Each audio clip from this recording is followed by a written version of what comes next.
A biological man has just won the world's strongest woman competition, and when asked to comment on how this oversight happened, the owner of the competition commented, "Come on, you really asking me that? Gun to your mom's head, you really think you could tell me which of these broads is a man and which isn't? F*** out of here.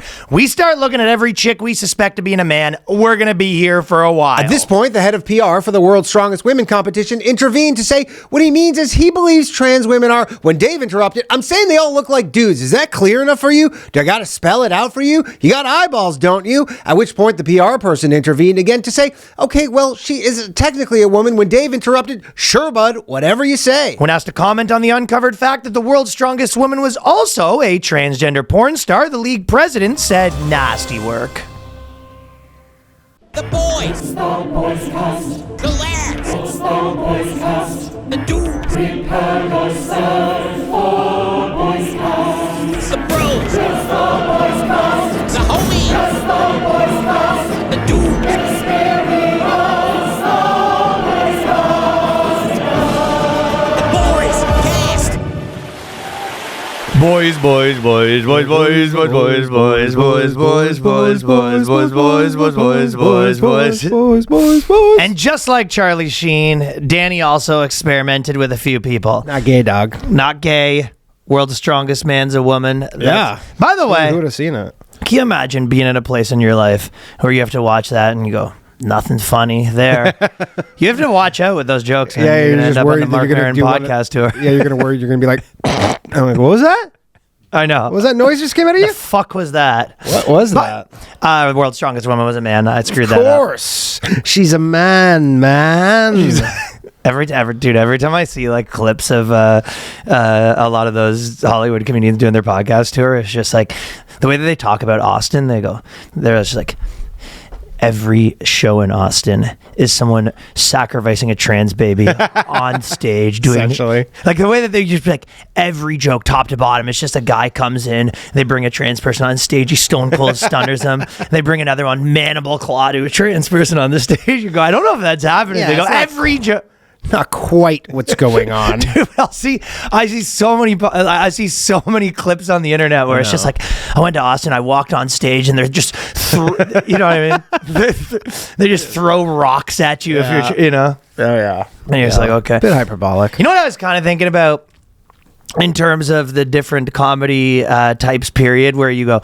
So if you think of like cliche Republican comedy, that's more like Larry Cable Guy sort of territory. Tim Allen was, you know what I mean? Allen, Bill Engvall. Right. And Blue-collar comedy. And if you think of, if you look at in terms of music, traditional Republican comedy is more like a Nickelback, Creed kind of situation, right? Yeah. And if you look at liberal comedy, it's more like Radiohead. Mm-hmm. And when it's the bad part, the reason why, in my opinion, it's not like you would say that cliche Republican comedy is good, but what you might say is that it's less smug, right? Yeah. And the problem with smugness is not that it's always inherently bad. It's really gross when it's wrong. So if you're political, and if you're a partisan political person, right? Yeah. That goes through 15 years of changing. Usually they come on the scene when they kind of have a good point, so they're kind of right a little bit. Mm-hmm. But then if you go through 15 years of sort of political changes, at some point, you know, the probably perspective that you were pushing really hard gets kind of oversaturated and becomes kind of corny. Yeah. And now you're smug and wrong. Smug and wrong, yeah. So- I mean, the smugness in Republican comedy used to just be like,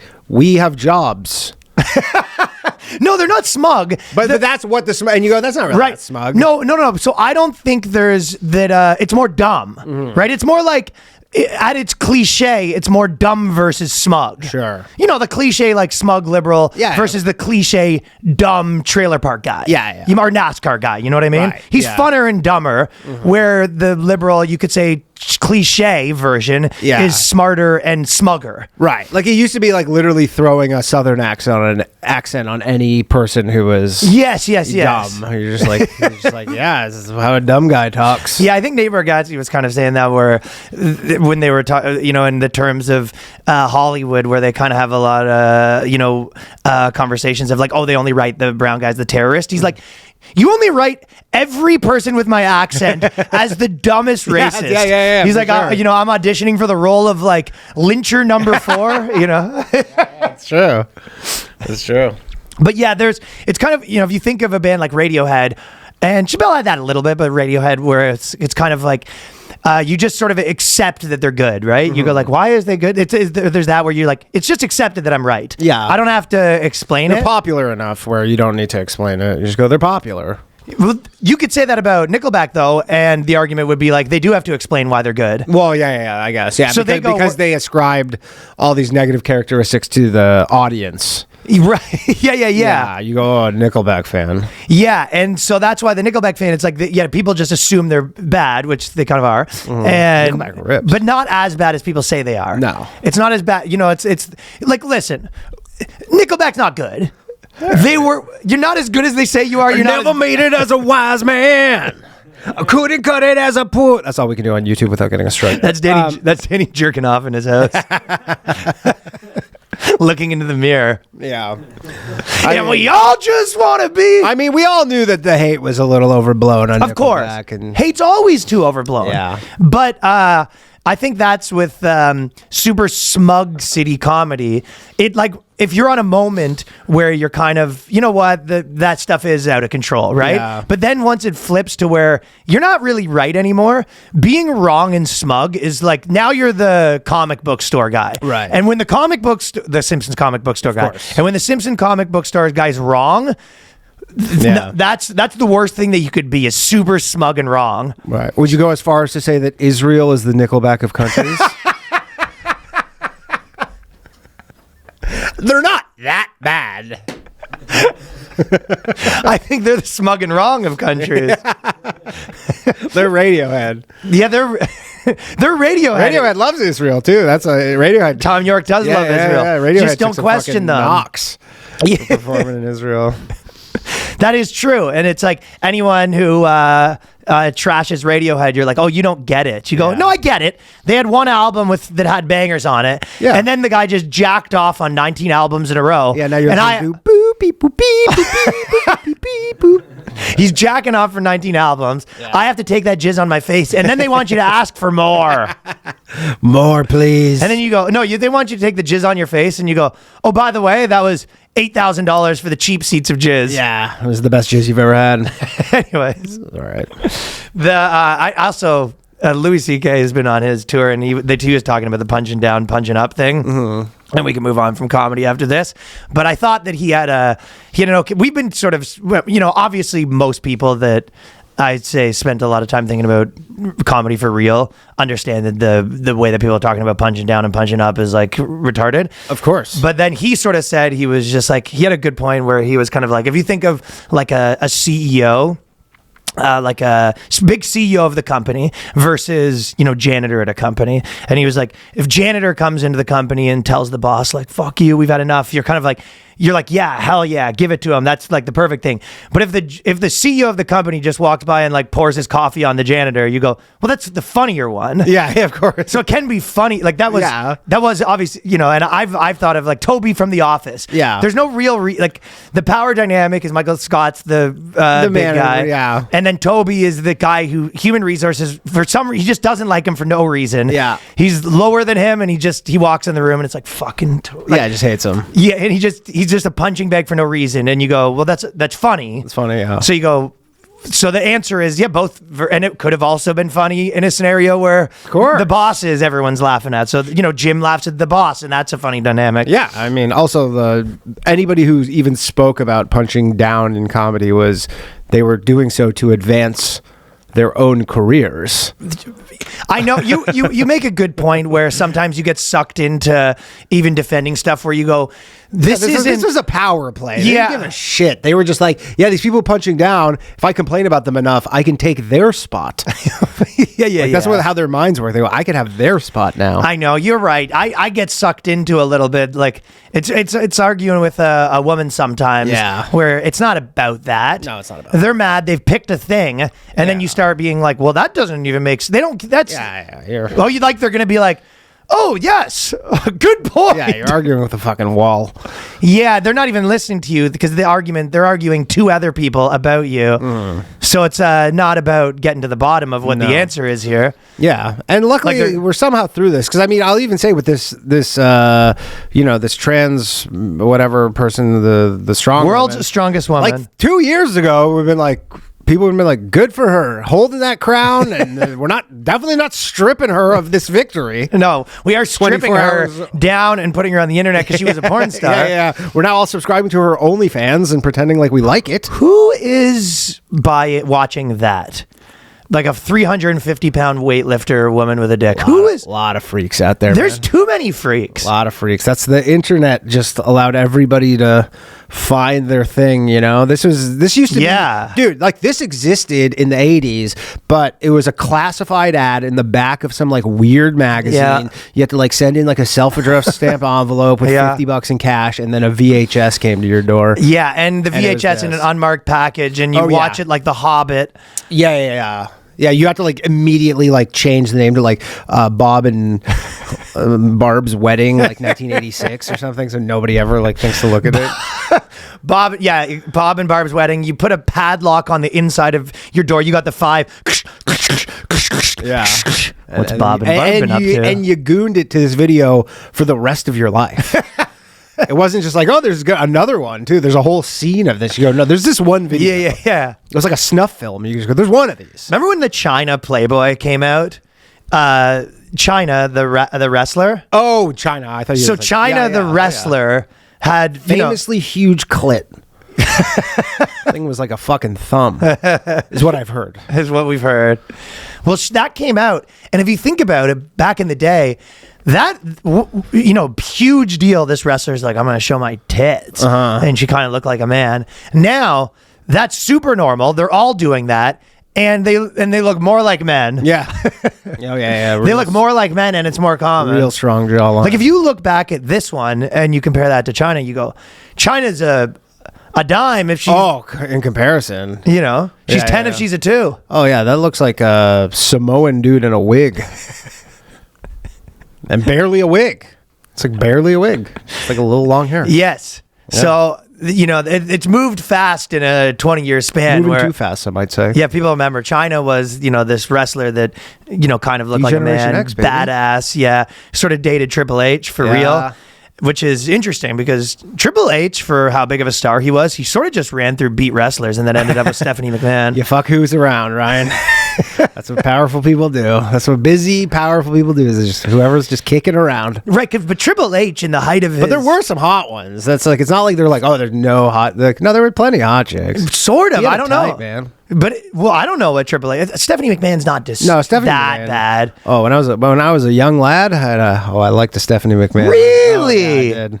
That's an interesting fact about you. When I watched wrestling, so I mean, this was 25. You liked the fact that she has money. 25 years ago. Money. No, I don't know those. I mean, I don't even think I had a concept of that. That like, oh, her dad like owns the thing. I think you did. Maybe it was just it's intrinsic.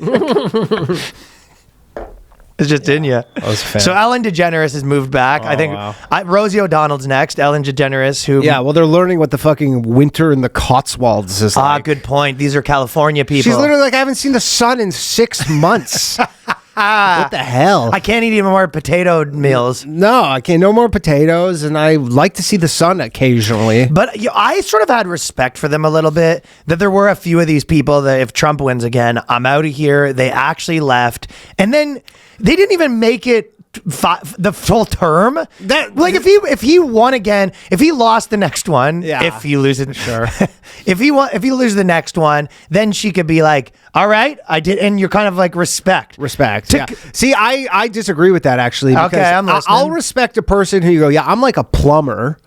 And I own like, a $400,000 house and I'm packing up my family and we're moving to a different country. This is just one of her other homes that she's going to. Took no effort. No. It's like extended vacation. Like she's not like pack up the whole house. We're moving it to England. She's like, just buy new stuff and we're going to fill that house with different stuff. I still have my other house with all my other stuff. Like, it's not a proper move. She hopped on a plane, went online. Private plane, furnished the shit out of that place. But it's not like she's like moving her couch and her fucking TV. No, she's basically turned in. She is a passport, bro. Yeah, she's like a passport. Yeah, exactly. She's just like, this is my vacation home in the Do you think there is any Cotswolds. lesbian passport bros? Probably. Okay, so what you were arguing with me is that not that you respected less. You're saying you didn't respect it in the first place. I didn't respect it in the first place. I was just like, yeah, you're going to your vacation home. This isn't. You didn't pack up and move. Yeah, you kept There was your no other packing. place still. There was no packing. There was no packing. You had like a little go bag. Like you had a few items. You probably one of your floofy dogs and like a little carrier. Yeah, But you're right. Yeah, like movers were not involved in this. No, you made a phone call and you said, "Hey, furnish this house. Buy set me a it up house, for furnish me. stuff. Here's all my clothes. Buy duplicates of all of them. I need a room for my blood rituals. I need a room for my." Exactly. Okay, we're gonna need a adrenochrome layer, so I would like that in the back because I don't like there to be a long walk for my. If I want some adrenochrome in the middle of the night, I need to be able to go down there. Yeah, exactly. So No, Alan's house is all rage rooms. this is one after another. I have my rage room, then my rage room shed, then my rage man cave, You got to keep all the stuff for the rage room and all the auxiliary items for the rage room. rage walk-in closet, and then. Yeah, I never bought it. Never bought Okay, it. good point. They had this thing that went viral, and it was flight attendants. They released. Sometimes they kind of did this with a few different things where they show you, 30 years ago this was the Hooters. Yeah, it's so funny how everything goes, hey, remember 30 years ago how everything was so much better? Yeah, I know, right?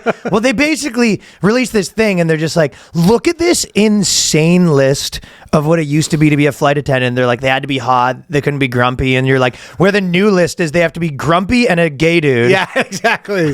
They gotta like sass you when you order a fucking Diet Pepsi on the. They gotta like roll their eyes at you. Yeah. What do I do? Like, I just want to drink. Yeah, they act like a Instagram model that you asked to, drywall a house. Yeah, yeah. I seem it was pretty reasonable. They couldn't be And more. what do you want? Couldn't be more than $1.20, which I think is kind of high, but that's fine. Times were different back then. You go in and you're just like, hey, can I have a second glass of water? She slaps you. Yeah, it's like crazy. They just have to be hot and pleasant. Oh, the horror. 100% is. I'll read you the thing. They go, this is what the horror show that existed back in the day. So this flight attendants had to have slender legs, a good figure, whereas now they're fat, old, or a gay dude. Yeah. Nice hands. To restrictions on personal life, a rule that they had to be single, not engaged. That's an interesting one. But I think the reason for that was because they're gone all the time. Yeah. So they're like, if you're married and as soon as you have a kid, we're going to lose you. I think unreal. Yeah, probably. No, but a lot of those work in that way where they're just like, they think it's, so people, for high rollers to have sex with you. It's like, no, because you travel 200 days a year. And if we pick someone that's married, they're going to have a kid and they'll be quitting in 6 months, which maybe it isn't that great. But the reason is that. Yeah. Times are different. Height range of 5 feet, 2 inches to 5 feet 5. That's an interesting one. That is pretty narrow. You are really like just. But this was. I mean, why again, can't they be 5'1"? The way they talk about it is like being a flight attendant used to be this glamorous job. Yeah. Right. Like it was. What's actually wrong with 5'1" though? I don't know. I'm sure. They make exceptions if you're I'm hot. sure if you're a fucking smoke show. 5'6", yeah. 5'6", 5'7". Pleasant. Sure, it's fine. 100 to 120 pounds. And you're right. Looking back now, that would seem insane. Yeah. They go, well, who is that? And you go, yeah. Yeah, that was everybody. Like, probably that isn't really a problem. That wasn't the problem. No. I mean, it would be nice to be on a plane when you're in an aisle seat and not have a flight attendant just ass bang your elbow every time they walk by. And that does happen a lot, where you get some big ones. Oh yeah, and every single time they're just like, dude, they're like fucking hitting every seat on both sides. It's just like brrr, as they walk up the aisle. Like, come on, like a guy just quitting Guess Who. Yeah. Yeah, that 100% does happen. The ability to carry a lively conversation, the horror. Yeah. I don't know if I need any lively conversations I don't want any either. lively conversation. No. But I'll tell you, I've definitely had a couple where you go, this guy's he's bitchy. He's mean. Yeah, you're not even. It's not even your neutral. Or some ladies. I've had some mean ladies too. Oh, definitely. For the most some part, mean they're ladies. fine. I don't want to make it seem like this is a problem across the board, but you do definitely. No. I'll tell you what you get sometimes is you don't know the rules. For example. Like, for example, they're coming down one way and you're not sure which way they're going. And you're just like, hey, did you do my aisle already? Like, did you skip me and I wasn't paying attention? Or are you going the other way? And she goes, I'll be with you in a second. I know. And you go, okay, I was asking something that isn't that crazy. Yeah. They have I think I've maybe only used the button once, but they have like the call button in the plane. Nobody uses them I've anymore. never even known about that. Yeah, I don't know if more like newer airplanes have them, but like it is a thing where you have a call button and you press the button. Huh. Turns a light on and it goes, I need some Yeah, help. I guess I have seen that. I've never used it. I think I I've assumed used- it didn't work. I think maybe in the last year or two used it once and didn't work. Like they just ignore it. They do ignore. Yeah. I think I was in a middle seat for some reason. I was like on a pack flight that I booked last minute, so I was in a middle seat. So like, instead of inconveniencing the people beside me, I'll have them come to me, and then I'm just like twiddling my thumbs and go, oh, this doesn't do anything. This doesn't do jack shit. I can imagine some sassy gay dude walks down the aisle. Fuck you on Can I fucking help you? Krabby Joe's. Just like a Sprite. The Antisemite of the year is the funniest thing I've ever Greatest. seen. This has to be causing some anti-Semitism. You think, Ryan? You think Miss Rachel being anti-Semite of the year? Is this a troll? What is... Okay, there's a website. It's called stopantisemitism.org. They have a huge Twitter account. Yeah, I guess huge it's some Twitter sort of a account. nonprofit. Every year they do an I mean, they say Antisemite it's a of the year. nonprofit. It's like fucking 3 Jewish yentas who are just figured out the What's a internet. yenta? Just like some fucking blabby old Jewish chick. And just they figured out Twitter and they got some, I didn't even hear about them until they kind of came to fame or whatever with when everybody was tearing down the hostage posters. They were the ones who were like showing all these videos of people tearing down all the hostage posters. I think they've existed. That's where they got their I chops. think they've existed before then. Oh, they have Anti-Semite of the Week and the year. I didn't know they have Anti-Semite of the Week. What? Holy shit. This list is 10 pages. Dude, they have a list of hate groups. It's every group. Wendy's. Like, you name it, they're on there. They go... Okay, so you want to know who the very first Anti-Semite of the Week was? Oh, who was the OG? This is in 2019. Candace Owens won last year. This is 2019. Very first Anti-Semite of the Week was Louis Farrakhan. Okay, so they don't... And then it was AOC was the next one. AOC, interesting. Yeah, Ilhan Omar, Ali Abu Nima. I'll tell you. David Duke. Just like kind of, your normal Richard Spencer. Just kind of the normal Well, character. AOC's not the normal characters. No, AOC's not. No, Al Sharpton. Yeah. So they originally were kind of going in on the black guys. Yeah. It's funny. They have Roger Waters, and the photo of the Right. is from like The Wall, where he's dressed kind of like a Nazi, but he's like doing a thing. And am I on here? Yeah, Roger Waters was getting hit on that shit for a while. Yeah, he was getting it. Yeah, Danny Polishuk, I'd like to see there. I hope so. I mean, there's Jews on the list too. Well, they have I have a organization I'm part of. I don't know if you know that they have on their extremist list, the Goyim Defense League. Yeah. I'm a card-carrying member of the Goyim Defense League. I mean, they make some good signs. Nation of Islam. They have a lot of Black Israel's Nation of Islam. Yeah. So I didn't even realize originally their fight. They're not picked- real Jews. Yes. So they were originally fighting with the black guys. Yeah. Now they're looking every which way. I mean, if you're not on this thing, it's just like, do you even have a fucking pulse? Palestine News Network's on there. Oh, everybody's on here. This is Macklemore. Macklemore's on there. Macklemore's on here. Yeah. Return of the Mac. Yes, again. I don't know most. Do you remember? Okay, so Macklemore was a Palestine guy, but he also did a thing where he dressed up like a Jew, and I think he said he wasn't dressing up like a Jew, but he did the big nose. And, Yeah. I remember it was the Halloween. He's like, it was a Halloween costume. It was just looked like a fucking rabbi in Williamsburg, but it was basically the Grabbler. So they have some random ones here. Students for Justice in Palestine, Active Club Network, The Base, Within Our Lifetime. You can donate. How much to donate? I think they'll take whatever. I think they're not super picky. So they have a lot of press. Yeah. So 2024 was Candace Owens winner. 2023 Rashida Tlaib. 2022 Kanye West. 2021 Anurad Mittal. I don't know who that is. 2020 Nerdine Kizwani. And Ilhan Omar was the very first installment. Right now they have Tucker Carlson, Miss Rachel. Yeah. Miss Rachel. Did they pick her to win? No, you can Okay. vote. Oh, you have no, to no, vote no, for it. Guys, your vote matters. Get out It's and only vote. 50 cents to vote, and the money goes to a good place, which is more of these lists. Guy Christensen, who I don't know, Maria Cross, I don't know. Bryce, Marsha Cross is from Desperate Housewives. what did she do? I don't know. She probably was like, "Can we stop bombing kids?" And they're like, "Anti-Semite of the week." Marsha Cross she's a reality star. Yeah, Cynthia Nixon, who's from Who's that? Sex and the City. Oh, and she ran for Congress. I think, in remember New York. that one. Or maybe she ran for mayor. Bryce Mitchell, the UFC fighter who said all the Hitler stuff. I remember him. Yeah, then the Young Turks. Yeah, Shank Shank and Anna. Kasparian. Oh, they Stu doubled Peters. down. Like Stu Peters, you go, that guy's legit. That guy's He'd like the actually not- okay. He's the only person on this list who I know of. I go, yeah, that guy's like, Who's Kayla Walsh? no idea. She made the list. Based on her haircut, my guess is she's not actually. Like Stu Peters would be the only person on that list who I know of would be like, yes, I am. Right. I hate Jews. I'm an anti-Semite. Yeah, I'm yeah. proud of it. The rest of them are like, what? Says we're a grassroots watchdog organization dedicated to exposing groups and individuals that espouse hatred towards Jewish people or the state and engage in anti-Semitic behavior. They slipped in towards Jewish people and the state.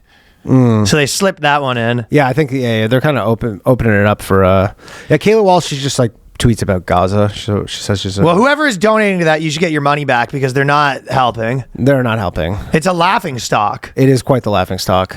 And Yeah. Adolf Hitler is about to win a election. No, he won. He did He no won. way. Yeah. Tell me the story with that. I don't get it. I don't know what country he's from. Somewhere in dare I say- Nyamba. Dare I say? Represented Ompunja Yeah. in the Namibia, okay. Oshana region since 2004. Yeah, so Namibia, I don't know if he won the president of Namibia, but something in Namibia. His name is Adolf Hitler. His Hitler is his middle name.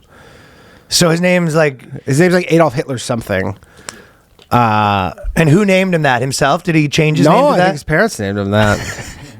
Maybe he renamed himself at some point, which is, an interesting tactic if you're wanting a career in politics. Generally, if your name was Adolf Hitler, you'd change it to something. Do you think it was a scenario where his parents were kind of getting westernized and then their parents were just like, okay, we need you to give your son a, traditional African name, and they go, Mom, I'm not. And then she goes, So embarrassing. or the opposite. We want you to give it, we want a Western name. And the guy was like, I want a traditional African name. And she goes, fine, we'll give him a Western name. Adolf Hitler. How about that? You got your wish. Here, he has a Western name. Maybe something like that. Maybe, I don't know. This is killing regular Adolf Hitler's SEO, though. Killing it. Can't even find regular Hitler anymore.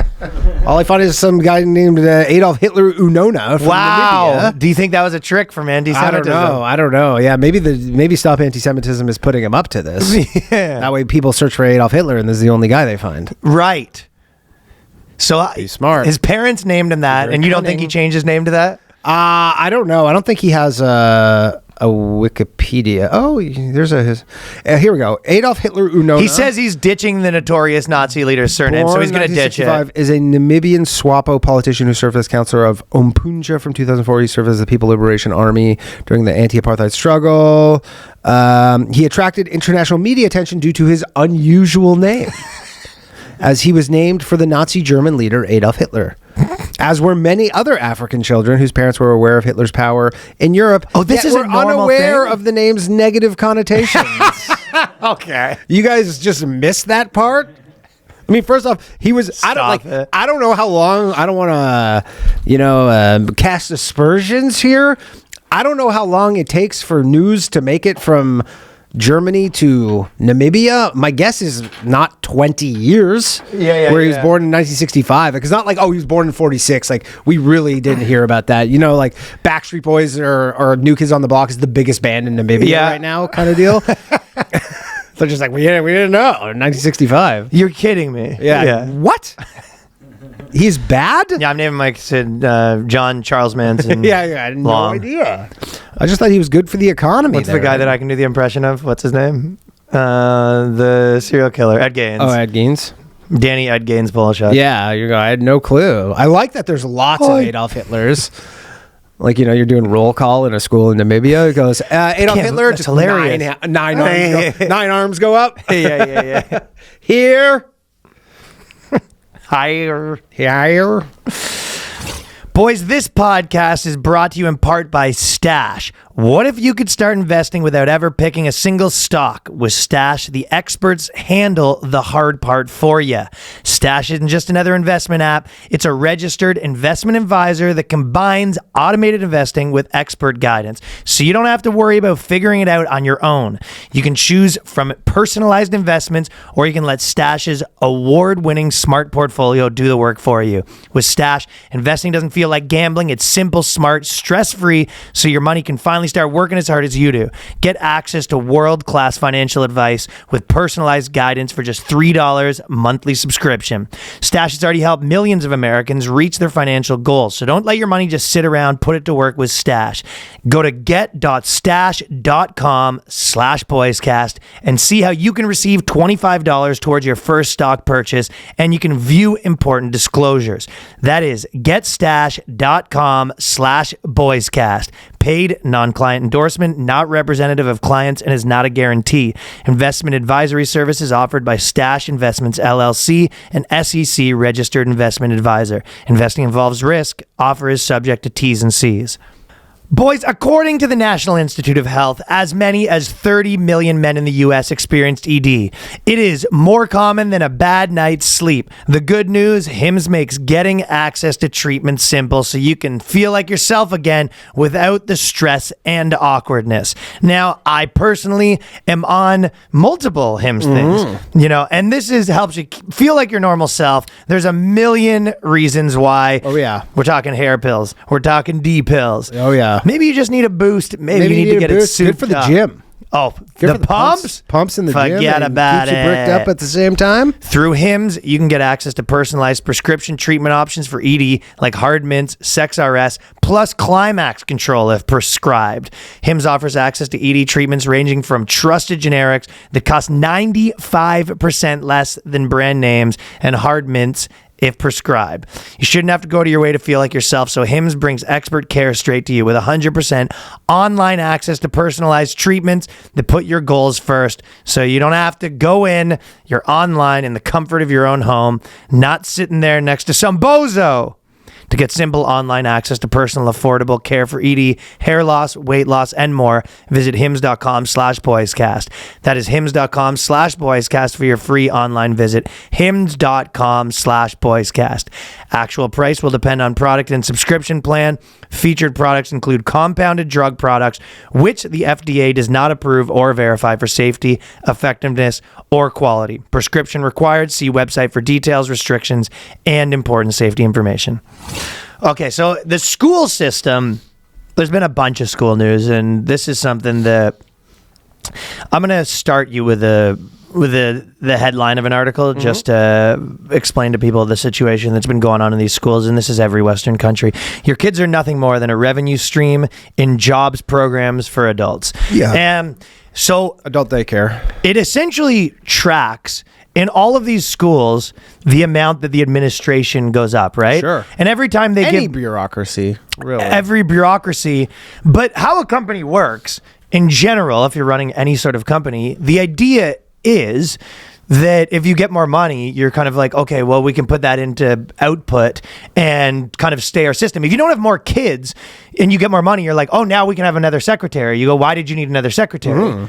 That money should go to books and stuff like that. So the teachers are only 30% of the money. I mean, I told you that. I think I've told this story before, but when I was living in Canada, my friend worked for the Peel District School Board as an administrator, and she told me that at the end of the year, they had some sum of money left in their budget. It was like 10 or 20K.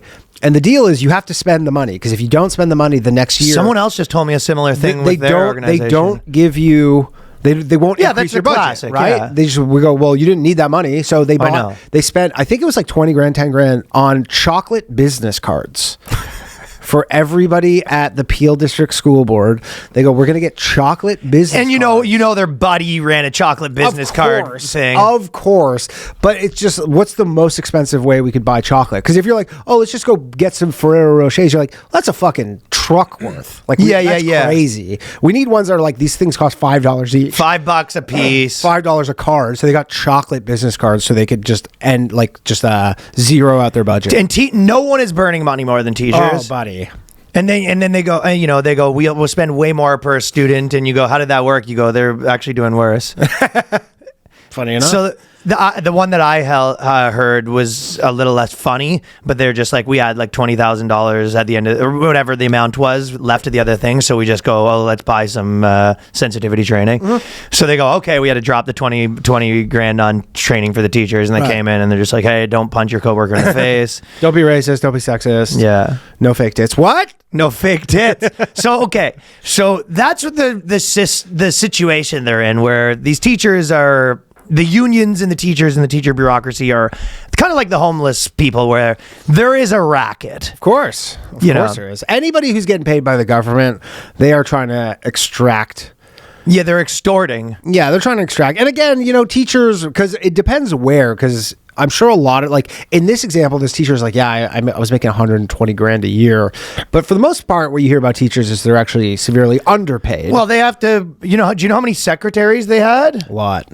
And, people... I'm trying to think of my high school. I think there was half your money is going for the union people to go lobby. Of course. Yeah, and I'm trying to, because like my high school is, we had a regular principal, a vice principal, 1,600 kids. I think there was one secretary. Yeah, I mean, there's probably two. Yeah, like I don't remember my high school having any sort of extravagance. No, we had one guidance counselor. Yeah, you have one guidance counselor who's also like a pervert gym teacher. I was going to say gym teacher, but didn't provide any guidance, by the way. Well, the guidance counselors aren't there for that. They're there so they can tell you what you can't do, so you can rap about it later. Yeah, just goes, tell me how I don't end up like this. Which they did not appreciate. You go, just tell me how I don't end up as a fucking guidance counselor. That's you smoking a cigarette, 12 years old. Joke's on me, though. He goes, this is the easiest gig. He's like, I have summers off, get full benefits, full pension. I'm cooking. And he's like, all I got to tell you is like, yeah, just do stuff you like, I guess. We had a teacher that was also a firefighter, moonlit. Oh, really? Mm-hmm. Nice. Working real hard for that buck yeah, 60. Well, that's probably more than that. Now. Yeah. Yeah. I mean, that's the deal. Firefighters always have a different gig. I never heard of teachers. Right. So then it started. We had the big titty shop teacher. And this one's a little funnier out of the gate, but there's a couple more insane things. But so for starters, we have a second, this was your favorite story. You had the fake tits and everything. I know. I don't know where there's somewhere over there. And we have a second big titty shop teacher. You know what's interesting, by the way, is because culturally, living in Canada, culturally, everything moved south to north. Like we always got everything second from America, right? Like our culture was mostly it was America first, and then we would get the stuff. But every other country. But there's stuff that's trickling down to America from Canada. No, I'm like land acknowledgements. Land acknowledgements is more recent here than they were in Canada. Right, but that's because the natives are a bigger deal in Australia, Canada, and places like that. America, natives are not a big deal. Black people are way more of a No, I understand issue. that. I'm but just saying it has trickled down. It sounds like I'm being more argumentative than I am. What I'm proposing to you is not what you're saying. So you're saying that Canada started doing stuff and then it's trickling down to America. What I will say actually happened is America started doing something and then Canada did it on overdrive. America changed course and Canada's still doing that. So some of that stuff trickling down, but America is the reason that original thing is happening. Mm-hmm. I mean, part of the land acknowledgements are because of George Floyd. Like, you know what I mean? Yeah. Well, no, they had land acknowledgements before, but there are lots of like George Floyd, all this stuff happened in Canada because of George Floyd. No, that's okay. So there's an argument to be made that some of this stuff trickled down from France to the American universities, and then and there's a circular sort of situation. Mm-hmm. However, a more accurate thing is it came to America, it became an industry, and then other countries followed. America, the industry sort of dried up, and the other countries don't stop doing stuff forever. That's true. I am just surprised to see the land acknowledgements in America. Well, do you know what a land acknowledgement is? When you land your plane and your girl wants you to call her. She goes, hey, can you call me to make sure you're safe when your plane's done? You go, I'm not doing a land acknowledgement. Dude, my wife's so stupid, by the way. She is still on 2007 where we take off, and she goes, you have to put your phone in airplane mode. I go, you think you have to put your phone in airplane mode? Do you really think that? Well, Danny, I'd really prefer if you did it, just because this watching gay porn on the plane is problematic. Can you do me a favor and put it on airplane? Danny goes, why? What's the reason I have to? You go, it's safety. And you go, how is it safety? Oh, look, if they have a problem, they'll tell me, okay? You think the fucking big BBL gay fucking flight attendants can have an issue with this. I don't think so. Right. But my wife literally thinks that the plane will crash if I don't put my phone in there. Hilarious. But that's the original land acknowledgement, is your girl wanting you to call her when you land to make sure you're safe, and you go, okay, if my plane crashes, you'll hear. That's literally what I tell. It's going to be, by the way, if 128 people crash at LaGuardia Airport, I promise you'll hear. 5 minutes. It'll take you 5 minutes. That is anytime my wife or like my mom or they go, text me when you land, I go, you'll know if I crash. If a passenger plane with 200 people crashes from LGA to fucking, what's the LAX? Yeah. It's going to be in the news. It'll be in the news. There's one commercial plane not even one that crashes a year in the United States. Yeah, it'll be your entire social media feed. It'll be I promise whole you. deal. Yeah, if Delta has a flight that crashes, you'll know. Yes or no, I will not. I always wave off the landing acknowledgements. okay. I do not go, no, unfortunately, I understand that you want that. It's not something that I can offer. I cannot be texting people to make sure I'm safe every time. No. And if I say yes to you, I got to say yes to Yeah, just can't do it. Can't do it. Right. So the big titty tech teacher was the original one. Burlington, Ontario, Danny's hometown. Yep. Yeah. Now there's a second Baltimore big titty tech teacher. Yeah. And this is a double big titty though. Right. Because they have actual big fake tits. Like from surgery. And then they put the big fake tits on top of the fake tits. So they're going double Dutch fake tits. Double Dutch fake tits. Kind of crazy. Inception tit. Do they double? Do they cancel each other out? That's a good question. No, it makes them even bigger. Yeah. Contrary to what you might think. Contrary to what you might think. Baltimore high school teacher under fire for kink posting and fake pregnancy belly and massive breasts. So like the having your teacher who it's not enough that it's clearly a dude. Yeah. Coming into work with like V-neck, huge, real fake tits from surgery. They're like, now it's like on the internet. They go, yeah, I got to pop this thing on with my big fake pregnancy belly. English teacher, by the way. Of course. Just being like, let's talk Shakespeare. It's crazy. A dude. Not from a private account, it doesn't even sound like. This is a public Instagram account. You have to understand that, not you have to understand, but one might have to understand the teachers are often the hub for retard think, right? Yeah. Oh, big time. They live in a bubble of psychopaths, right? So then they get on the internet thinking, kink posting, all this sort of stuff. It's actually in line with how you should be acting. And normal. This is normal behavior. It's the kids who are wrong, to quote Principal Skinner. I mean, I wish that I lived in an era going to high school where I had a teacher that was man with big fake tits. I mean, that would, the amount, we would have bullied that guy to... Probably, though, I mean, you say that. Yeah, I do say that, and I would have been right. I know, but I guess you do it, and you're like, yeah, it's like you're expelled now. Like, no, you don't understand how we bullied. We had a teacher named Miss Lyon, and she got on my wrong side. She crossed, right? I had a spare at the same time as one of my buddies, and... for an entire semester, every single day, drama teacher, we would walk by her classroom, peek my head in and go, Lion! And I did that every single day. It was every spare. We'd meet up. Obviously, we got to go yell Lion. And never was caught. Yeah. So that's the kind of thing. Yeah, but you didn't, when you went to school, it wasn't that's this what I would've got. panopticon where there was, cameras everywhere. I don't think they they have cameras. They have like Palantir and Flock in every one of these schools running you aren't getting away with shit. I didn't appreciate maybe the fact that Peter Thiel would be on my ass. No, Peter Thiel would be all over your ass. I think I could have disguised. I would have went in there, titties. Dude, you'd be like, titties, and Alex Karp's like, is there a problem? Over the loudspeaker. Ryan Long to Alex Karp's office. Alex Karp has an office here? What the fuck? To the carp den. What the hell? To the carpet. Oh, you go, what's that?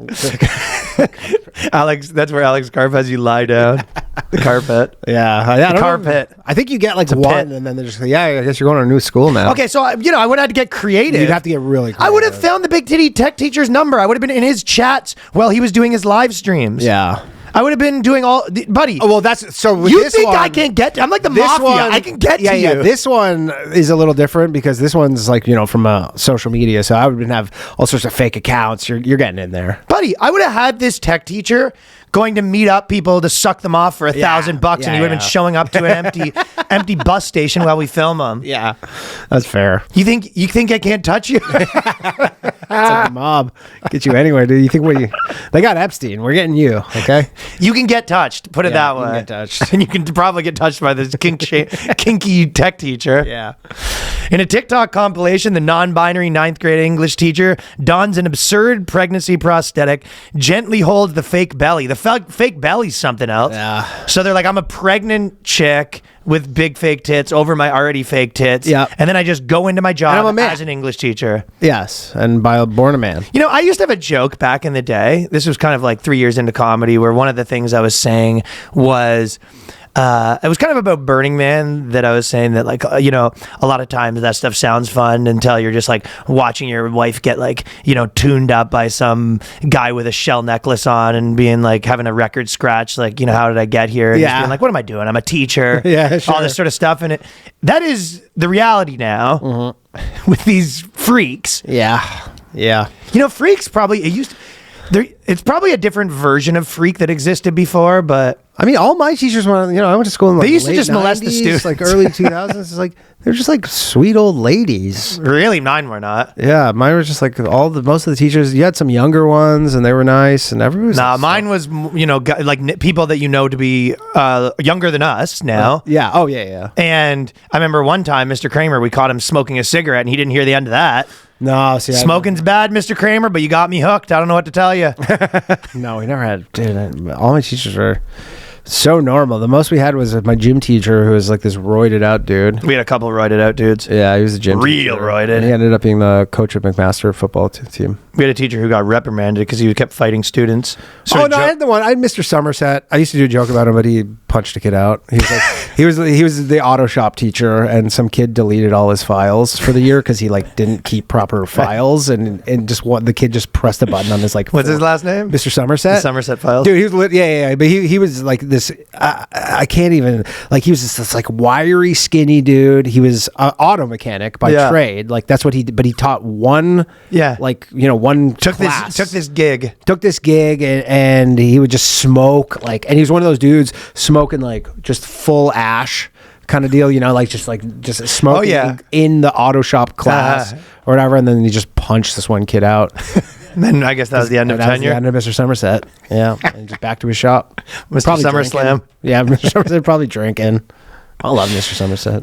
We used to have this one teacher, Mr. Rabjohn, and he got found out to be an alkie. And it was a big joke was that you open his briefcase, just smaller briefcase in that, and then smaller briefcase in that, and smaller briefcase, then like a little thing of vodka. Just a single set. Just a single hotel vodka case, airplane vodka. Matryoshka doll of suitcases. Yeah. That's funny. Stillpeck does not appear to wear the prosthetics in the classroom, but wears a low-cut shirt showing off cleavage next to a school bulletin in one of his profile photos. So he's just sort of taunting them right now. Yeah. Outraged TikTokers commented, "Libs of TikTok must have got him, eh?" Ooh, in the scope. You don't want to be in that the scope. His YouTube channel is JRS, filled with videos of him playing video games and cleavage amplifying. So he's got this whole channel of him. God, teacher influencers. Oh, no. That's the thing we don't even consider is that, you know, now you're in school and like you have to do TikToks with your teacher because they're trying to be an influencer. There was that lesbian teacher, and she came in and she was like a substitute teacher for one day, and she had a student, she kept calling him Shorty, and she was like, "Me and Shorty."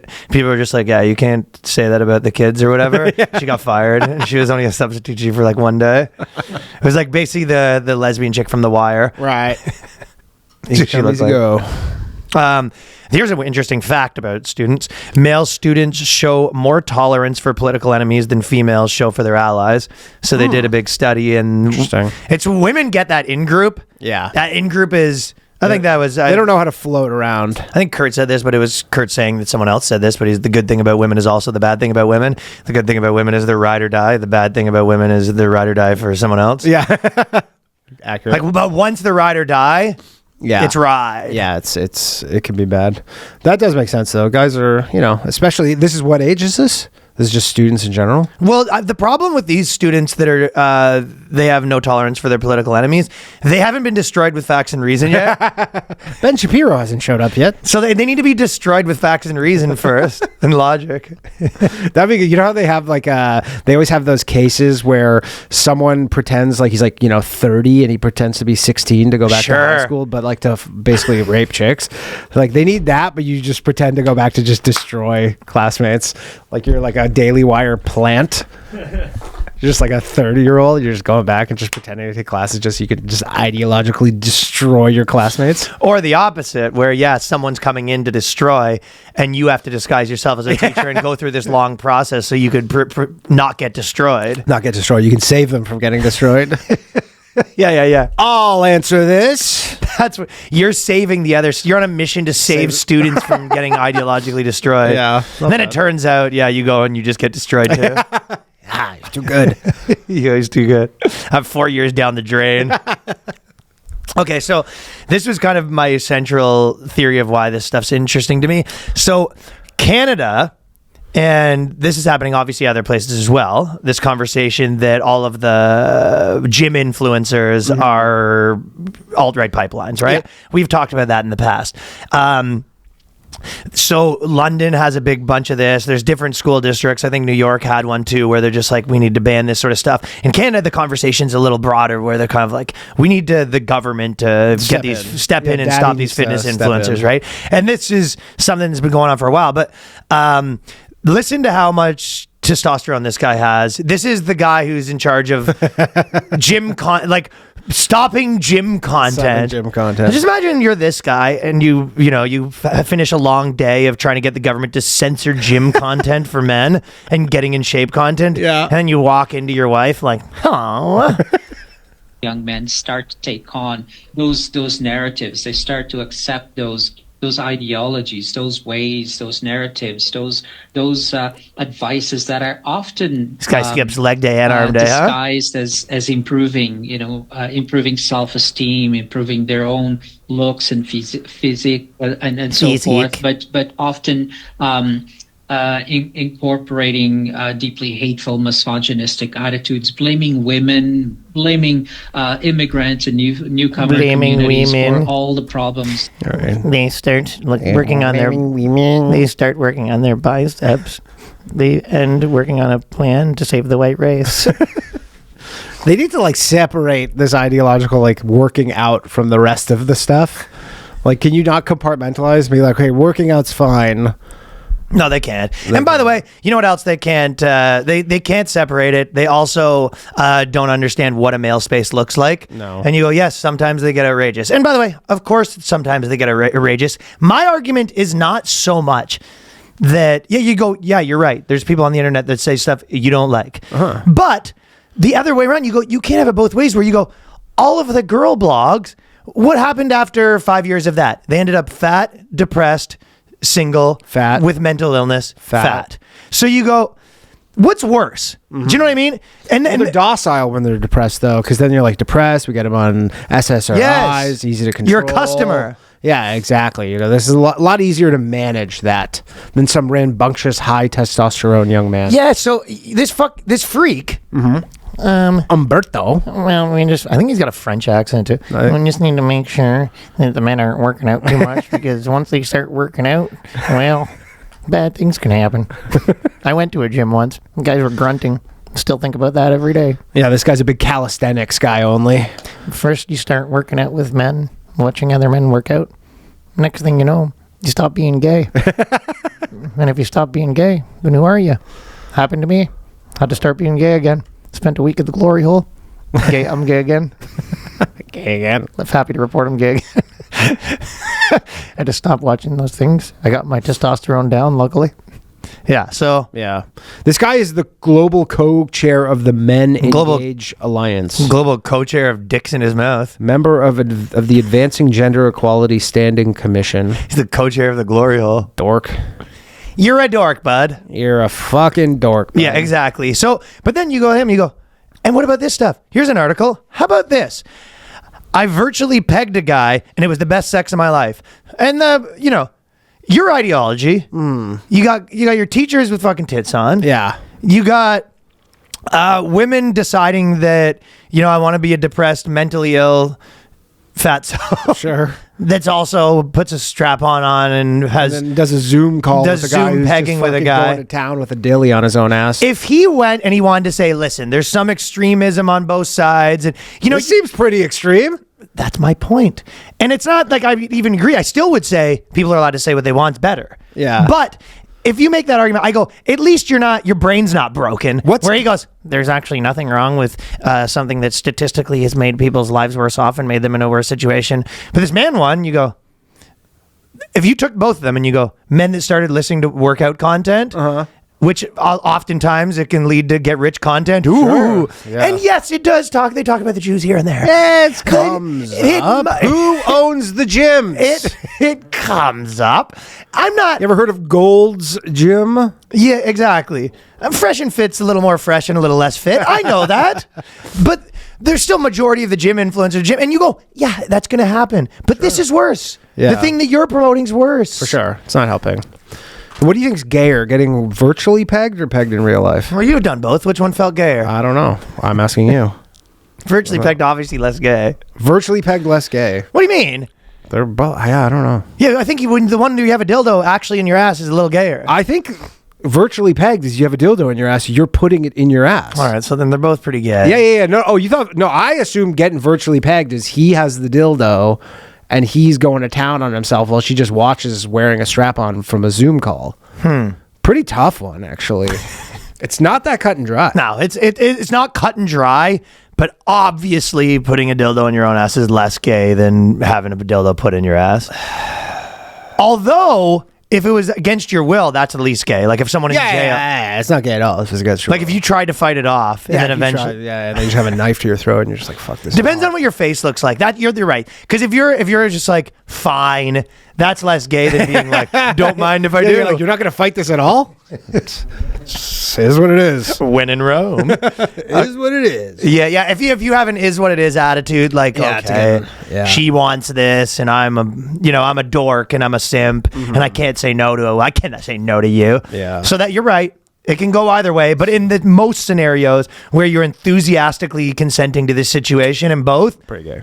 gay or having it put in your ass. And this chick is busted. Because, yeah. Context. I was a pansexual and I felt like I might be non-binary for years, but because I was female-bodied, Female-bodied. that guy's female-bodied, man. the Canadian. Yeah, the Canadian men engaged guy. Yeah, that guy's female-bodied. I loved wearing stilettos and fishnet stockings, donning wigs, playing with makeup. I just called myself queer and left it at that. But inside, I always felt like a boy girl. Boy girl. Okay. I equated masculinity with predation. So she didn't want to be masculine because she said I never wanted to be a predator. So I had my own masculinity. I sported ties on occasion. Ooh, you're out there. Holy. We got a man on our hands. Oh, wow. Really went through an Avril Lavigne phase, did you? Oh, I'm not masculine? What makes you masculine? Well, I hate men, but I wear a tie sometimes. Explain this. Yeah, that must be a paradox where you go, I hate men, but I am one. But I hate them, but I am one. But I have a tie. I own a tie. A bow tie. A bow tie. My wardrobe was vaguely androgynous, and my dildos lay resting in my underwear drawer. She didn't have the guts to use them. The dildos were just taunting us. If you were a real man, you would take these dildos and pretend they're your dick. No. Oh, you gotta stick them in your vagina like a woman would? Yeah, you got the tie on. You're halfway there. Pop us out. Come on. Let's have some fun. Let's have some fun. They were just sitting there taunting her in her underwear drawer. And then how she got in touch with her masculinity by virtually pegging a guy. Etienne, I hope it's the guy's real name. And the guy's that was in confidence. He's a France boy. No, most French thing you've ever heard, eh? Yeah. Just pegging over Zoom. Pegging yourself. Getting pegged over Zoom. You ever heard anything more French than that? No. Guy's probably just wearing the French Other than flag. if he was like, he's like, do you have a dildo? He's like, no, but they have this baguette. You can jam a baguette. Is the next best thing? Is a French baguette. He wanted me to dominate him and wear my dildo. I had to. And with a harness. I've never shared my whole self with a partner. Blah, blah, blah, until Etienne requested I wear my dildo. In that moment, I shed my years of shame. Oh. So it was a big moment for her when he goes, put that dildo on. She goes, but I can't. But I must. But I must. I'm a man now. Life as a man. Yeah, it just turns into... I got my work boots on and my tie on. Yeah. Getting virtually pegged's tough. Ooh, being a man. Ooh. Life as a man. This is what men do. They go on Zoom calls and watch Frenchmen stick dildos up their ass, right? This is a real manly activity. What's more manly than this? I'm testosterone filled. Yeah, like wouldn't if you're really manly, you'd be watching some chick go to town with a dildo while you're wearing the strap on? Yeah, I'm picturing sort of a Stephen. Isn't that more manly? Unless she's like the no, that's what she does. Yeah. No, Wait, but, no. But she's with a guy. I'm saying, wouldn't she be doing it with a woman? I guess Right. for her, the height of manliness is two dudes having sex. Just fucking dude shit. Two fucking teed up bros.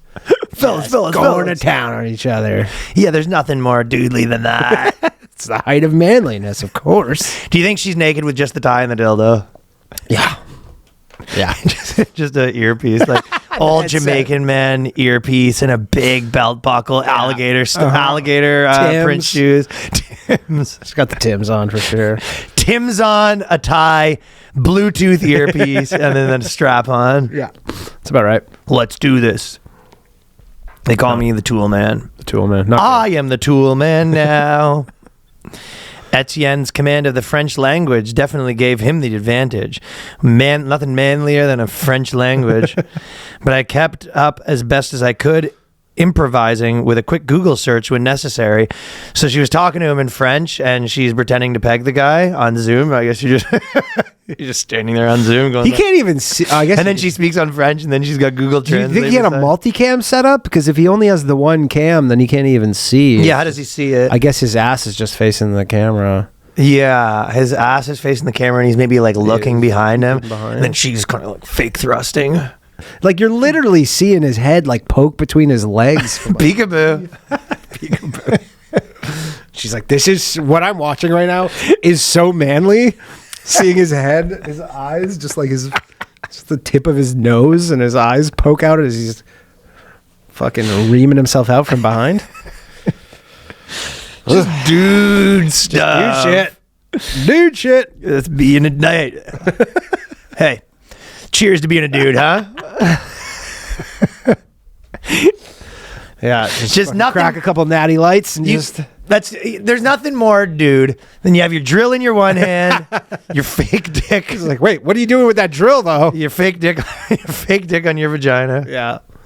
As a Frenchman on the other side of a Zoom call peeks through his legs at you, speaks to you in French, and then you Google translate the French. Sure, it's the height of romance.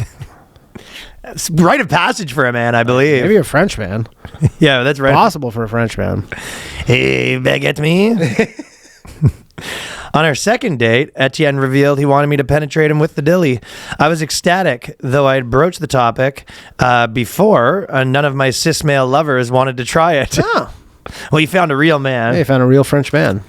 Etienne wanted a video of me wearing the dilly. I asked him to show me where he wanted to put it. Never answered a question so quickly, eh?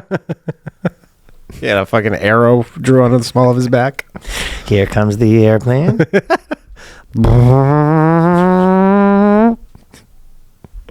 I feel so empty. I need to be... I find it hard to believe this dude can't find a French woman who will just do this for him. Yeah, this seems like French woman shit. Like, you can't find someone local who'll just kind of peg Just go down to the local protest. One of the girls that already has her tits out. Yeah, she already has... Hand her the dilly. She'll know what to do. For sure. They'll happily do this. She'll take the call. That'll be her call to action in her hero's journey. You're like, hey, I heard you hate the patriarchy. I have a great way to defeat the patriarchy. Yeah. Stuff this dildo in my ass. Yeah.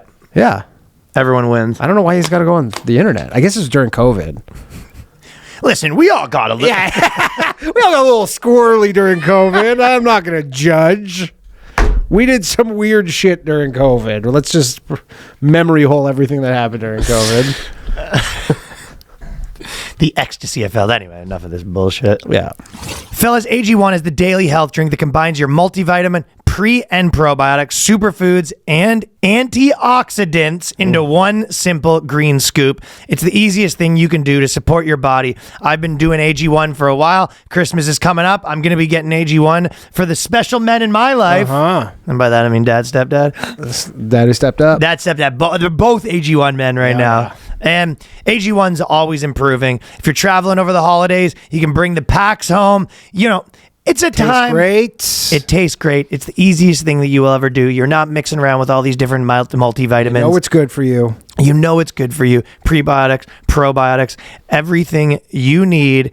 And it keeps your energy up at a time when things get stressful, things get hectic, things get busy. It is the holidays. So AG1's Next Gen contains more vitamins and minerals than ever before, and it's clinically shown to fill common nutrient gaps. So AG1 keeps you proactive while you're traveling, working long hours, managing a busy family schedule. Oh, and also, I should tell you about AGZ, which, by the way, is one of the best tasting things I've ever had. Tasty. AGZ is sick. Yeah, it is. So now it's first thing in the morning, last thing at night. It has you covered. Yes. I was already doing stuff like this. AGZ has it solved, and it tastes better. A lot of people have sleep problems. Yes, me included. Yeah. So they have they have your mornings covered. They have your nights covered. AG1 has their best offer ever as well. If you head to drinkag1.com/boyscast, you're going to get the welcome kit, a morning person hat, a bottle of vitamin D3K2 plus AG1 flavor sampler, and you're going to try their new sleep supplement AGZ for free, which has been a game changer in my nightly routine. That is drinkag1.com/boyscast for $126 in free gifts for new subscribers. Fellas, I'm sure there's people listening to this pod right now that have had a scenario where you're taking off work boots at the end of the day and you're in rough shape. The feet are hurting. That is why Brunt has you covered. We're talking about protection and durability, the combination that you rarely find. So I've had that problem myself at different times in my life, which people don't realize that I was working for the city. Yeah. A lot of people don't. Yeah, the city People were Pickering. people were trashing me. They didn't realize I worked at a hockey arena, then I worked at the city. I've been out here on these streets, buddy. You know, it's like cleaning these ditches. So many pairs of work boots. I've had that scenario, despite the people in the comments, the cheap seats chirping me. Calling us bug men? Yeah. So that's why I like Brunt work boots, comfortability and durability. So you can finally have durable work boots and that are as comfortable as your sneakers, and you can join over 500,000 other customers. Brunt lets you try the boots on the job, and all their products have free shipping. And if you got a hardworking man in your life, is this not the perfect time for Brunt boots and apparel that can make great gifts that'll keep him comfortable all day on the job? And again, that doesn't have to be a man in your life. It could be the dad. It could be the stepdad. It could be the brother. Whatever you want, Brunt makes a perfect gift. Plus, Brunt's dropping an all-new limited edition style all month long. These styles are going to sell out quickly, so make sure to check in all month and grab yourself a style and color that won't be around for long. So, Brunt's best-selling Marin work boots are not only built for the toughest job sites, they're completely waterproof. Whether it's rain, mud, or standing water, your feet stay dry. From oily workshop floors to muddy farm fields, everywhere in between, the Marin 6-inch soft toe, built for workers across a variety of trades. So right now, with temperatures dropping and the holidays coming up, it's time to treat yourself or the hardworking men in your life to real comfort. Skip the throwaway gifts. Get them something built to last. Brunt Workwear. Our listeners get $10 off the entire order with the code BOYSCAST at checkout. That is bruntworkwear.com. Use the code BOYSCAST. You can order today and let them know you heard it here on the show. So, and this happened so you sent me an article that was about OnlyFans, and there's a Canadian one on porn. Yeah. So right now, government officials, the IRS government agents will be reportedly tasked with viewing OnlyFans content to determine whether users are digital content creators and entertainers or performers, eligible for no tax on tips, or pornographic creators who are not exempt. I was actually looking at this myself. I was just like, as a creator, like if you have... When sometimes people leave a tip on YouTube. Yeah, super chats and stuff. I was like, does that count? It does, yeah. Well, I read Most likely no. Well, they were saying because this was like the Nelk boys and Aiden Ross and stuff because they're tight with Trump. That's apparently They're pushing for it. They're pushing for it's only up to $25,000, which for them is nothing. Nothing. But apparently, when it was initially announced, was like the digital stuff would be like it would cover super chats and stuff like that. But they're just saying it doesn't apply. To I read something that said it's unlikely, but who knows? Yeah, we'll see. The way it's structured is apparently not for that. It might be a loophole, but they're looking to close it. Oh, okay. Who knows? Yeah. But this obviously article says they're thinking about it. Yeah.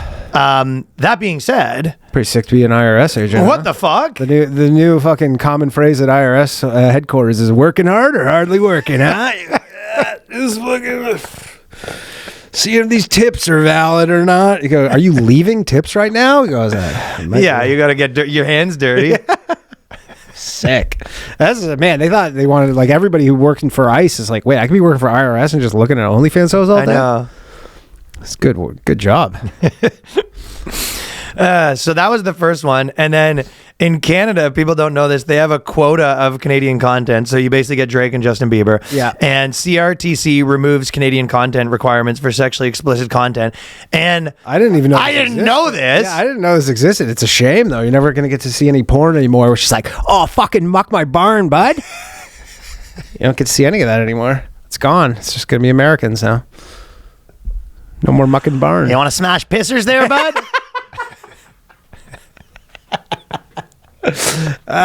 Smashing pissers with Darlene. Oh yeah, it's too bad. Just the ice fishing. The guy, someone order a pizza to this ice fishing hut. That's the thing. Is I've never seen a porn and I go, this is very Canadian. They sound very Canadian. I've never Take that beaver. Fucking.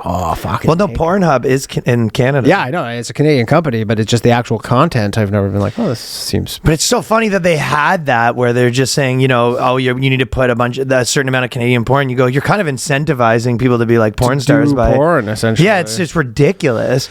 This is the kind of nonsense that they're getting up to over there, is making sure that there's enough of your daughters doing porn.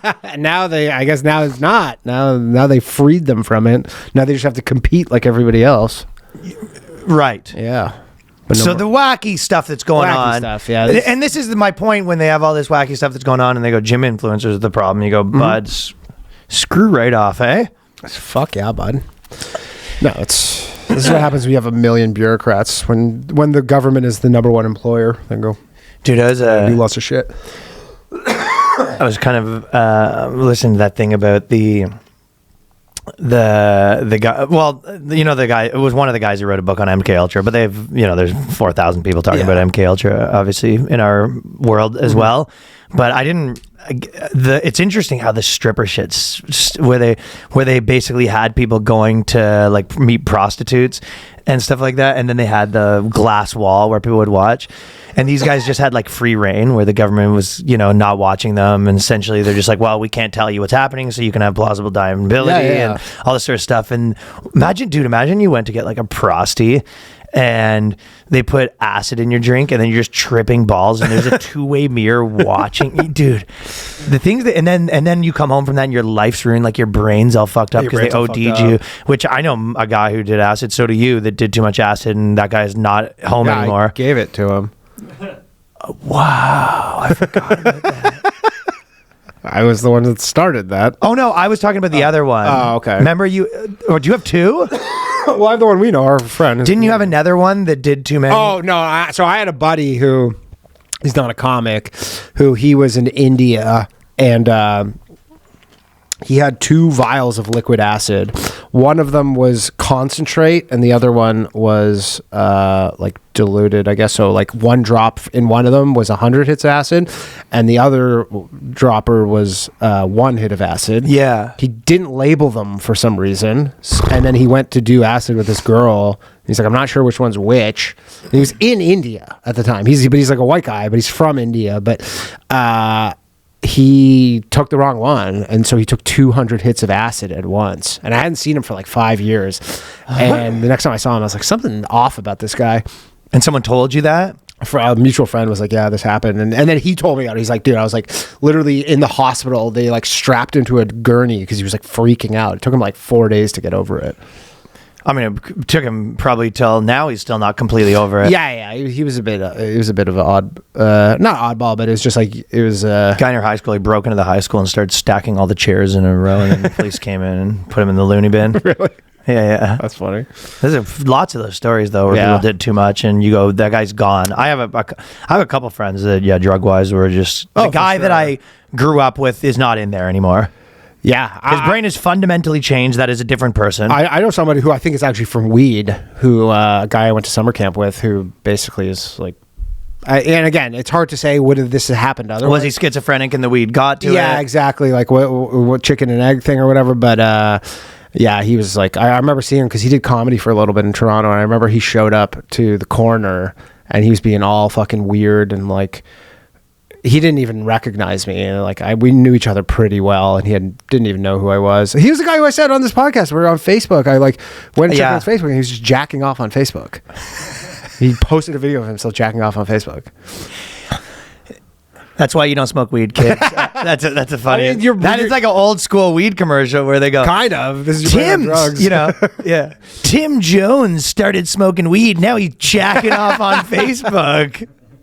Smoke him if you got him. Yeah. I mean, your brain is has a very sensitive chemistry that we kind of. Some people's do, some people's don't. Some people's don't, but you take it for granted, and you don't. And again, you don't know until you do it, kind of thing, right? Well, like I said, it's multiple people in my life, but the government doing it to you is something else, and just these guys running this clown show is nuts. Yeah. I mean, it was just a different time back then. I've been getting into con artists too, reading about all the different con artists. Mm-hmm. Any good ones? The guys who sold the bridges were the best. The Brooklyn Bridge? Not the the Brooklyn one's great. The London Bridge was better because he did it twice. But it's actually. It's like people joke about it, but it's actually a really good scam. It's essentially as you collect tolls, as you buy like a piece of the. No. I think that was the Brooklyn Bridge. Was basically all these new immigrants were like you can charge tolls, like you invest in the bridge and then you'll get a share of all the toll revenue. Yeah. It's such a busy bridge. That was more complicated. This guy was more meat and potatoes. He said he tricked everyone into thinking he's a government official. Brought everyone to this room. What was this guy's name? Victor Lustig, something like that. He brought everyone to. He basically went to 5 or 6 big wealthy people, brought them in a secret meeting that he was a government, sent them this thing on government overhead and said, like, listen, the London Bridge is too expensive. We can't, it doesn't really fit with the rest of the government. We can't really afford it. It's not making sense for us to have, blah, blah, blah. We have this whole big reason we need to raise money. We're looking to sell it to someone. This can't go public. So I'm going to take privatizing the bridge like they did with like the 407, like it's just privatizing the bridge. We're going to take, what would it be when you make an offer? Like a bid? A bid, yeah. So we're taking bids from everyone, and then he goes, while we were doing this whole bidding process, I was, doing psychological profiles on who's the biggest mark, right? So you go to the guy who's the biggest mark, sell him the bridge, and then basically disappear. And because the guy's so embarrassed, he just takes the $1 million hit, and these guys have money, so he just takes the hit, so no one ever hears about it, and then you can do it again. That's kind of interesting. Yeah, it's like the perfect I definitely scam. have less sympathy for some rich guy getting scammed versus some poor immigrant. The people who steal money from poor people or old people is the lowest of the low human beings in the world. Yeah, by far. But yeah, you go scam some like an old lady that has spent her whole life, putting together this pension or whatever it is, and she has $300,000 to her name, and you clear it out. That happened to my grandma, by the way. Oh, really? Sort of, not by a family member, but there was a and it wasn't CoffeeZilla video this week actually about that, where this woman's mom was a quadriplegic, got in some accident, she was quadriplegic, and then she fell in love with did some romance scam or whatever and gave all her money away, thinking she was talking to this Canadian. The romance scams, so she thought she was talking to this guy who was he's a Canadian actor. He's like big in Hallmark movies. Yeah. So she had basically thought she fell in love. That's one of the oldest tricks in the book now. Yeah, and it was just ended up being this Nigerian guy. Oof. But they tricked him. It was him and it was CoffeeZilla, and then he got that guy Kit Boga to help him. That's the guy who gets all the scammers on his YouTube channel. And they teamed up, and they actually somehow found this dude. And then did what? They like reported him to the But they police did like a pedophile hunting thing where they just like pour jelly on him. No, it was actually like really Make him do an obstacle course. impressive. And he learned a lesson. They essentially, because the woman was sending crypto, this quadriplegic woman was sending crypto from her like hospital bed to this guy. God And then they damn. tricked the guy into essentially being like, yeah, there's this crypto because the woman died, but the guy didn't know she was dead. Her daughter went through her emails and stuff and found out what was going on. So then they started emailing as if this woman was still alive. And there's like, I sent you crypto. And then the crypto was like some offshore exchange. And so then they pretended to be the exchange and were like, we need to do KYC. So then the guy just exposed himself. He like turned on his camera. So they got a picture of his face. And then they're like, to release the crypto, we need a photo of your ID. And he just thought it was just like normal crypto stuff. And so he just like shared all this information and they busted him. And then they go to the cops with that. They go to the Nigerian cops. I don't know what happened. Huge. Yeah, it was pretty Congratulations to those guys. pretty sick. Yeah. Odd that your grandma's so into crypto. Yeah, well, it is odd. That is Yeah, crazy. but Imagine you getting your grandma calling you, being like, Danny, this happens shit all the coin time, we can't man. lose. Dude. It's like a literal Trump coin with some grandmas. Well, romance scams are specifically like this $1 billion industry, and it's all these old women who think they're in love with like some big celebrity.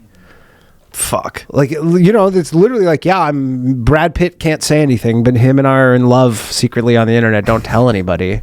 You're like, Brad Pitt is in love I know. with you, and You're he like, needs money. Oh, that nurse doesn't want to change my bedpan. Okay, well, Leonardo DiCaprio wants to caress me. Yeah, and with AI now, they can send videos of these people talking and stuff. You're screwed. Yeah, old people are fucked. I know a person through a person, so I don't know this person, but they're confirmed. They twice. Romance scam twice? Yeah.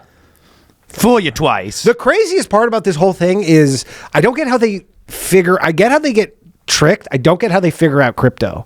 Yeah. That's what I'm saying. The bottleneck in this whole thing. How did they figure out crypto? How did your mom buy, a bunch of Bitcoin and figure out a wallet and send it off and all this stuff? I go, that's on the one an exchange that wasn't Coinbase, by the way. Yeah, that's the one I never This wasn't a Robinhood exchange. This No. is Gemini. Yeah, or some random thing. I go, that's the one I never get. How these people figured out crypto. How you got a 90-year-old woman doing leverage crypto options. Yeah, I go, how'd you figure that out?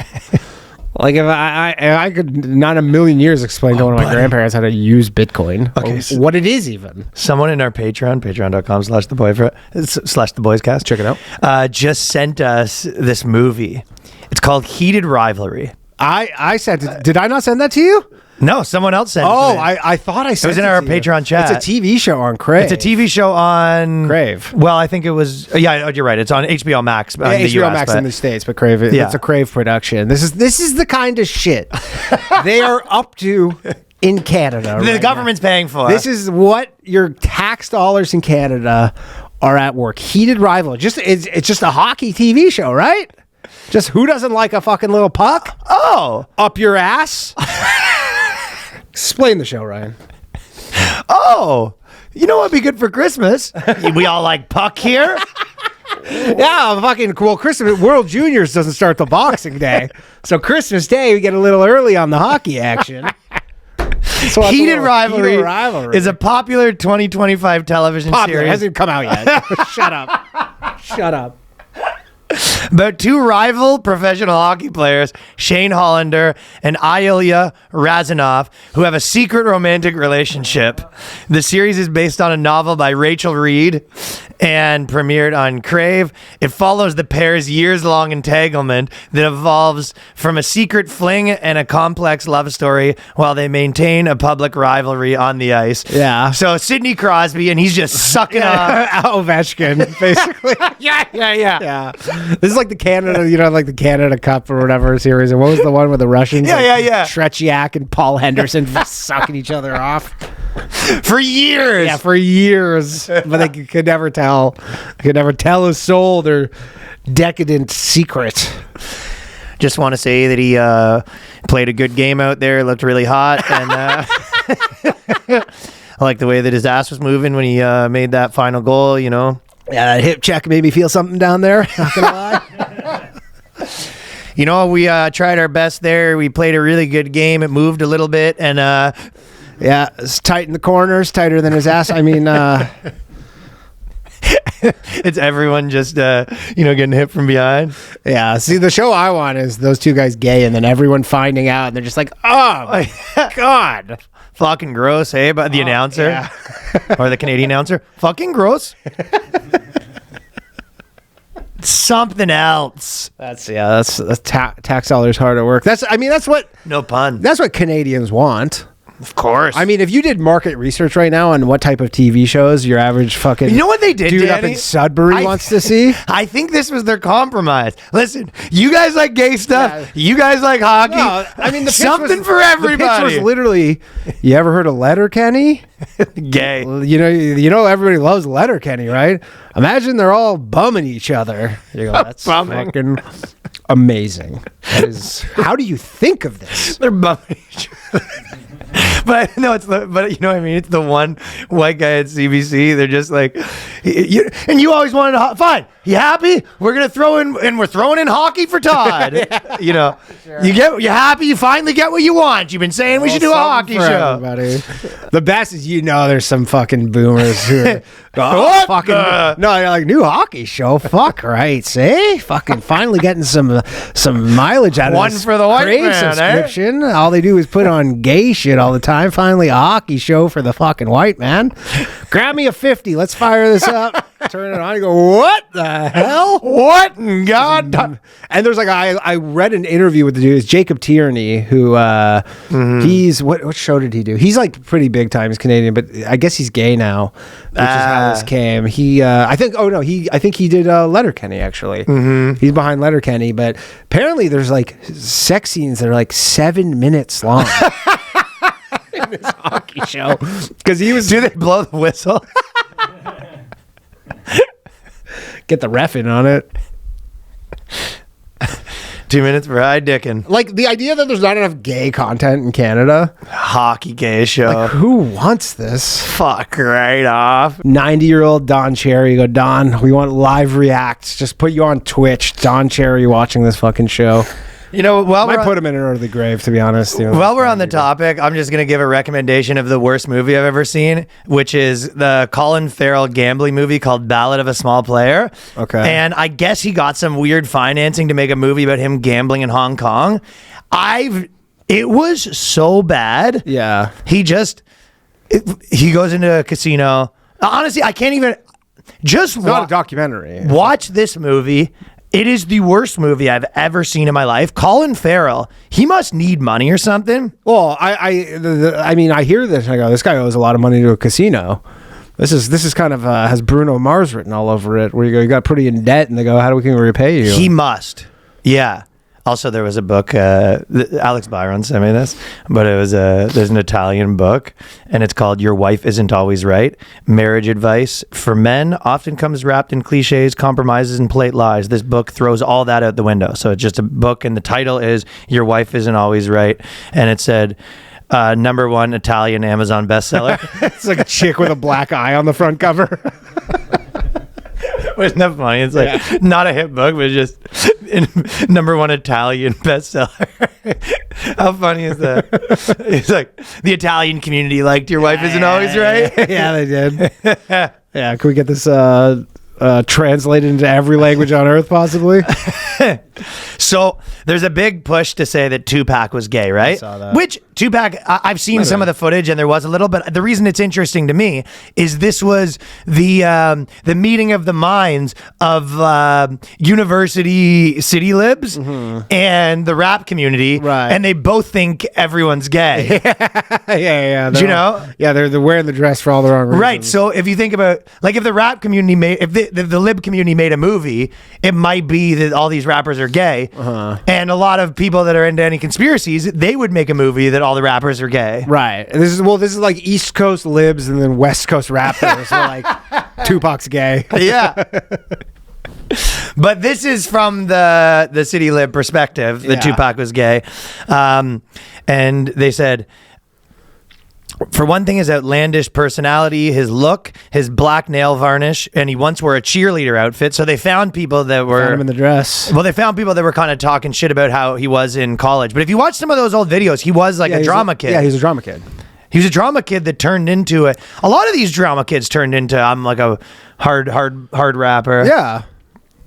I mean, he's just a drama kid. I don't know. But now a new book, Only God Can Judge Me, has revealed a remarkable hidden side of the gangster rap pioneer. His classmate Seth Bloom recounted how to a party they were drinking tequila shots and they were dared to kiss each other. And we kind of vamped it up. Our lips touched. I know I wasn't the only one Tupac kissed. When we were alone, I always felt a thing. You know that sexual tension when you hold a glare for a second too long, or when you touch someone that it isn't normal.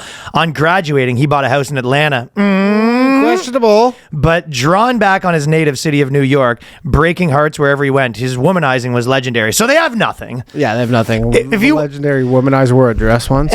But it is this weird thing where kind of they're just like, you know, he once played Truth or Dare and they dared him to kiss a guy and he was kind of doing it as a joke. Also, if you watch a video, he was into drama. It's kind of, if you think about it, you might be the same thing where you're like, nah, that's pretty gay. That's they're doing it, but positively, like, pretty gay.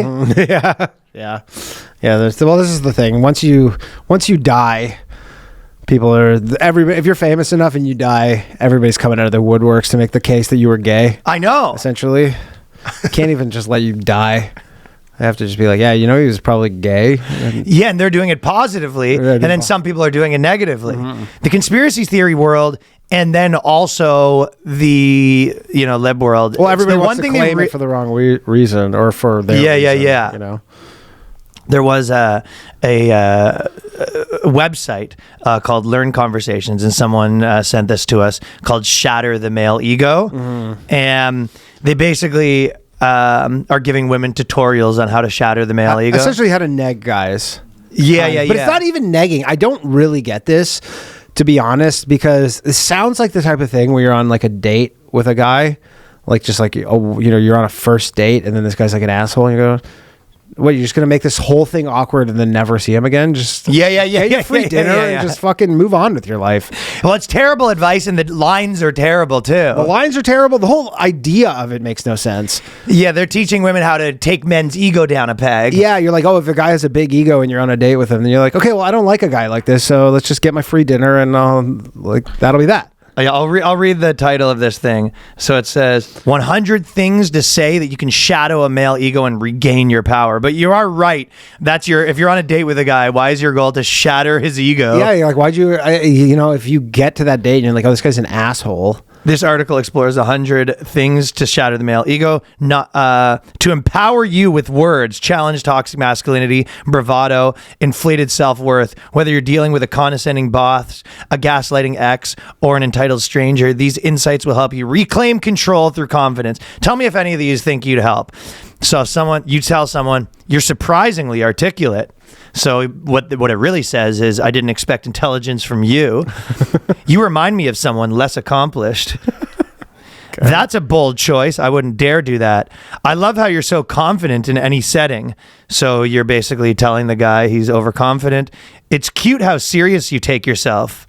Mm-hmm. And if the guy says, I bench 30 pounds, you say, impressive. Now lift your emotional baggage. Yeah, imagine you're talking about the gym. He goes, yeah, I bench 300 pounds. He goes, impressive. Now you should lift your emotional baggage. He's like, what? Boom. Got him. Shattered. Check, please. I drive a luxury car. Must be compensating for something. Well, I guess if you're joking. Yeah, you're like, hey, this is like if you want to make a date from hell. Like literally, if you want some guy to leave, go, that was the worst date I've ever been on in my fucking life. She had everything I said. She had some like crazy response for. Then you go, sure, I guess. I've met girls like this too, and there's a very easy way to deal with it back. You go, all you do is call it out. You go, everything you're gonna have a quip for. Yeah, I mean, mine would be, I guess we're splitting the bill. Yeah. Lobster, please. I guess you look at this sarcastic one. Yeah, of course. Look at this quirky little sarcasm factory here, eh? Yeah, and then it's what a nightmare. You're just like on a fight first date where you're just arguing with each other. The women of many stock lines. Yeah, I would literally fucking. If you call out things, if I was on that date, I would like Instacart myself a fucking "Make America Great Again" hat. I go, can you get this before the end of this meal, please? She's back. I go, I just got to use the bathroom. Come back, just MAGA hat on. Our girl's back with the fake line. Yeah, pop the mag on. Yeah, like I don't know what the point of this is. Like, I get it. You're like, okay, I'm a woman who hates men. You're like, so fucking go on a date with a woman then. Yeah, be les. What are you doing? Or just like vet them a little better. I know. In the online, like when you're talking to them online. But the idea that this is, and if you're in a relationship and this is what it's like, that's a different set of hell. yeah. You're like, what are we even doing? I guess you hate me. Yeah. Okay, one last mystery review. On or glasses off. And I make some faces and they say glasses off and I'll say, oh, that's good to know. And I'll put them back on, which is funny. It gets a laugh. Yeah. So it's an opener that I can use, but I can only use it if I bring the prop. Gotta have the prop. That's Mystery 101. Fucking carrot top trunk full of props. And as usual, you have to always picture 100 guys at a bar holding their glasses on or off. On. Well, leave them off then. Did you see Iran? You're so crazy. Did you see Iran try to do had the robot display and then you had humans pretending to be robots? Oh, yeah. Yeah, they're a bit behind on the tech race. Yeah. They're doing their best.